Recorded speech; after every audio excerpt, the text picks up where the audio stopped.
Un concentrador de oxígeno, como su nombre lo dice, es un equipo que a través de sus mecanismos trata de incrementar la concentración de oxígeno hacia la persona que está recibiendo esa inducción de aire. Sin embargo, aquí el punto importante que tenemos que resaltar es que uno no debe de autorrecetarse el oxígeno, ya sea a través de un tanque de oxígeno como tal, o una vía de oxígeno directa, o uno de estos concentradores de oxígeno. El oxígeno debe de ser en su momento indicado por un médico tratante, o sea, un profesional de la salud, que no solamente lo indica y que por lo tanto define o decide cuál de los dos o qué otro tipo de aparato pudiera utilizarse para la administración del oxígeno, sino que además debe de mantener un seguimiento, porque el hecho de colocarme el oxígeno no es algo que yo deba de hacer de manera directa, sin esta supervisión, sino que tiene que ir acompañada de estos elementos que hemos comentado, y esto es importante entonces que la población lo sepa. Debe haber una indicación y una supervisión médica para efectos de este uso. Ayer vi circular en redes sociales un video de una persona que compró un oxigenador de peceras, un aparatito eléctrico que se conecta a la energía, tiene un tubito y ese tubito lo adaptó a uno de los dispositivos que se utilizan médicamente para recibir finalmente el oxígeno. Y de acuerdo a lo que se ve en este video, parece ser una persona residente de una zona urbana, posiblemente la Ciudad de México. La propia persona que interpreta uno por el video, que está enferma de COVID, dice: sin la oxigenación del oxigenador de peceras tengo baja saturación de oxígeno, cuando me lo pongo sube.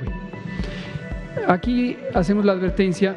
Desde luego es completamente entendible que ante la preocupación de no encontrar atención, específicamente un dispositivo de oxígeno o un concentrador, se busquen alternativas. Sin embargo, sí debemos dejar en claro que no necesariamente, y lo más probable es que no lo sea, la cantidad de oxígeno que se puede recibir de ese dispositivo sea suficiente para mantener la oxigenación de una persona enferma de COVID, que ya está sufriendo un trastorno de oxigenación.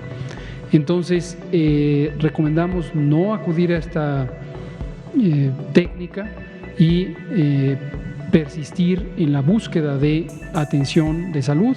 Como mencionó el doctor Alomía, los hospitales tienen un porcentaje importante de ocupación, pero existen todavía hospitales disponibles y seguiremos haciendo las reconversiones. Aquí la preocupación es que la potencia del aparato oxigenador y sobre todo que es aire ambiente, con concentración de oxígeno de 21%, no necesariamente es lo que se requiere para sostener la capacidad respiratoria de una persona afectada con COVID.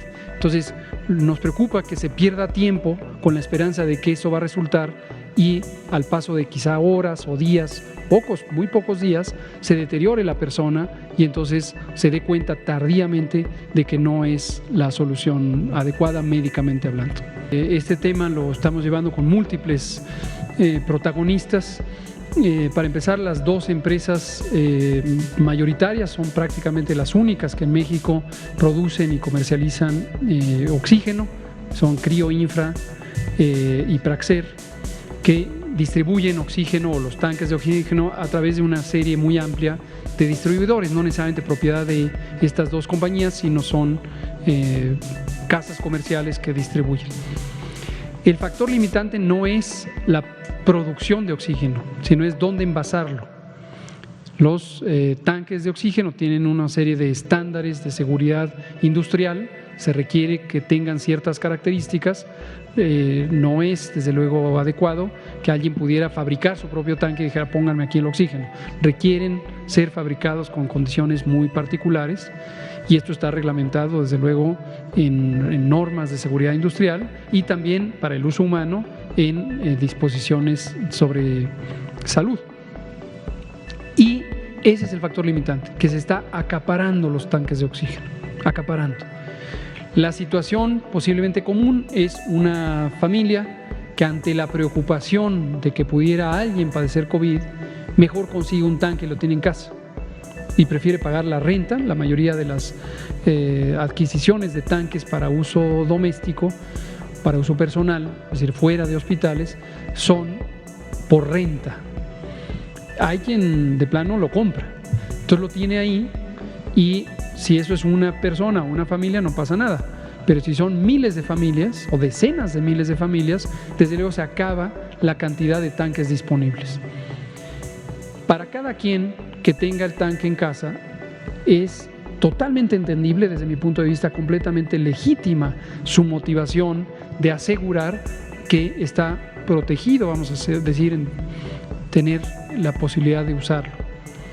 Pero hay que pensar que por cada persona o cada familia que haga eso, hay 1, 2, 3, 5, 7, 20 familias desesperadamente buscando un tanque de oxígeno porque lo necesitan en ese momento. Tiene que ver con lo que platicábamos, Natalia Vitela, justo de las vacunas. Aquí se ilustra muy claramente cómo cuando las sociedades no se organizan, cada quien trata de protegerse a sí mismo. Y esto está descrito en innumerables textos de manejo de crisis, protocolos de seguridad, e incluso está estudiado en la evolución de las especies en general. Los biólogos evolucionistas saben que las especies que tienen la mejor capacidad de supervivencia son las especies que saben colaborar, las especies que compiten unos con otros, los miembros de la misma especie, por los recursos, perecen.